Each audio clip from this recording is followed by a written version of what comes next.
কদিন আগেই Pakistan super league PSL এ দল পেয়েছেন শরীফুল ইসলাম। পেশোয়ার জালমির হয়ে পাকিস্তানের ফ্রাঞ্চাইজি লিগে খেলবেন তারকা পেসার। শরীফুল ইসলামের পর এবার পিএসএল এ দল পেলেন তানজিদ তামিম।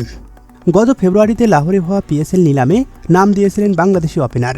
তবে বাঁহাতি ওপেনারকে দলে নিতে আগ্রহ দেখায়নি কোনো ফ্রাঞ্চাইজি। যদিও টুর্নামেন্ট শুরুর সপ্তাহখানেক আগেই পাকিস্তানের ফ্রাঞ্চাইজি লিগে ডাক পেলেন তিনি। পাকিস্তানের বিপক্ষে একটি সেঞ্চুরি ও হাফ সেঞ্চুরি করে নাহিদ রানার সঙ্গে যৌথভাবে সিরিজ সেরা হয়েছেন তানজিদ তামিম। এমন পারফরম্যান্সের পরেই বাঁহাতি ওপেনারকে দলে নিয়েছেন পেশোয়ার জালমি। দল পেলেও ভিসা সংক্রান্ত জটিলতায় পড়েছেন তিনি। যদিও তানজিদ নিশ্চিত করেছেন আগামী 2-1 দিনের মধ্যে ভিসার সমস্যার সমাধান হয়ে যাবে, যার ফলে পিএসএল খেলতে কোনো বাধা নেই তার। তবে পিএসএলে পুরো আসর খেলতে পারবেন না এই ওপেনার। 17 এপ্রিল থেকে শুরু হবে নিউজিল্যান্ড সিরিজ। 3 ম্যাচের ওয়ানডে সিরিজ খেলতে দেশে ফিরতে হবে তাকে। তবে টি-20 সিরিজ থেকে ছুটি পেতে পারেন তিনি। এমন অবস্থায় আবারও ফিরতে পারেন পাকিস্তান।